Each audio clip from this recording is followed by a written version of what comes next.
Bienvenue sur Up Santé TV. Marina Pinto, bonjour. Bonjour Rebecca. Vous êtes la responsable commerciale de l'entreprise CBA Informatique. Alors CBA Informatique, c'est une entreprise qui a déjà 30 ans. Une entreprise qui propose des outils de gestion de cabinet, infirmiers et de suivi des patients. Votre cœur de métier, c'est les infirmiers et infirmières qui s'installent en libéral. C'est bien cela ? Oui, complètement. On propose des solutions qui sont destinées exclusivement aux infirmières libérales.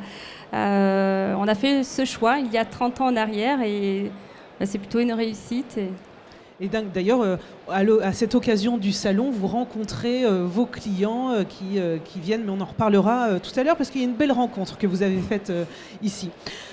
Quels sont les enjeux pour vous de l'infirmier, de l'infirmière libérale en termes d'accompagnement métier ? Alors, les enjeux autour de l'infirmière libérale sont nombreux. Le métier devenant de plus en plus complexe. On le voit bien.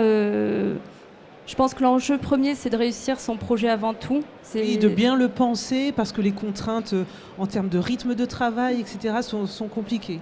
Oui, je pense notamment aux nouvelles installées, qui rencontrent beaucoup de critères, notamment au niveau des découpages des zones, surdotées ou sous-dotées. Oui, où aller s'installer, géographiquement parlant. Tout à fait.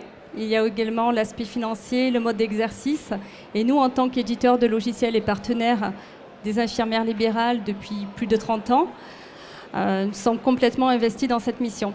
Alors, lorsque l'on échange avec des infirmiers et infirmières, on entend qu'ils ont envie de consacrer du temps à leurs patients et que le temps passé sur les routes, etc., c'est un peu du temps perdu, même s'il est indispensable. Alors justement, comment vous leur faites gagner du temps ? Alors, ce sont des femmes et des hommes de terrain, on le sait bien, donc ils font des soins à domicile, ils sont en voiture le plus souvent aussi, donc les infirmiers ont besoin de mobilité de plus en plus et ils sont demandeurs. Donc il est vrai que nous, on a pensé à une solution qui est mobile, qui les gère et qui soit accessible tout le temps. Et c'est pourquoi on a fait le choix de développer une application sur téléphone mobile. Donc c'est vrai que quand on parle de mobilité, les infirmières et les infirmiers, c'est sur la route, mais aussi cette mobilité avec ce fameux objet qu'on a tous. Donc CBA Informatique, vous misez en fait justement sur une application avec un environnement de travail complet. Alors, extrêmement complet, puisqu'on va pouvoir créer un patient simplement avec la carte vitale, avec une connexion Bluetooth, donc ça prend quelques secondes. On va pouvoir gérer tout l'environnement de l'ordonnance, de la numérisation à la création de l'ordonnance, au chevet du patient, mais pourquoi pas entre deux rendez-vous en voiture. Donc il faut être arrêté, oui. C'est important. N'utilisez pas cette application en conduisant. Oui. Et ce qui est présent aussi dans l'application est... Donc l'ensemble des outils, de l'environnement de travail. Et j'ai même vu une chose, ça pourrait être un détail, mais extrêmement intéressant, c'est que cette application, même si on est en libéral, au fin fond de la campagne, dans une zone où la fracture numérique sévit encore, sans connexion, on peut continuer à travailler.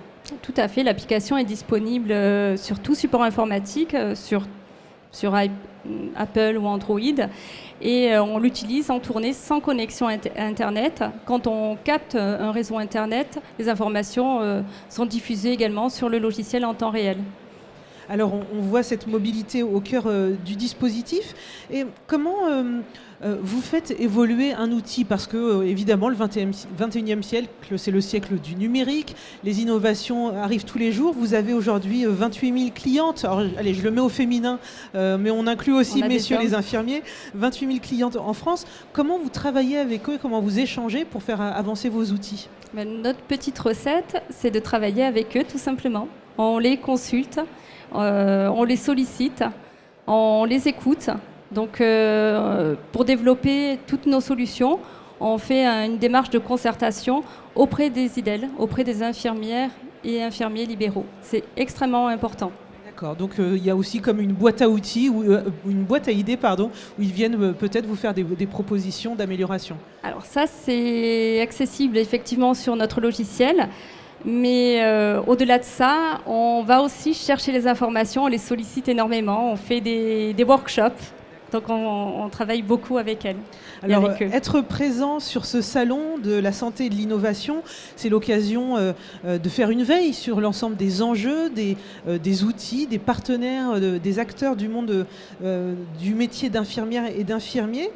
Est-ce qu'il y a une belle rencontre que vous auriez fait sur ce salon cette année ?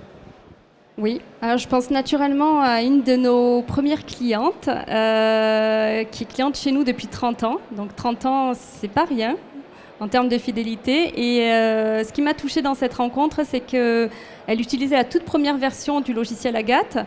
Et sur le salon, elle nous a accordé sa confiance pour passer sur le nouveau logiciel.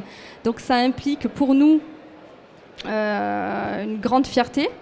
Et pour elle, je sais qu'elle va devoir se réadapter à ce nouveau logiciel, donc elle va devoir s'y investir quelque part, mais elle va y arriver parce que le logiciel, il a été fait par eux, donc c'est un défi intéressant d'entendre cette rencontre parce que la question de la confiance, c'est au cœur finalement des acteurs de la santé, alors que ce soit la confiance entre le soigné et puis le soignant, mais aussi pour le soignant et son environnement de travail. Donc c'est une belle histoire. Merci beaucoup Marina Pinto. Merci Rebecca.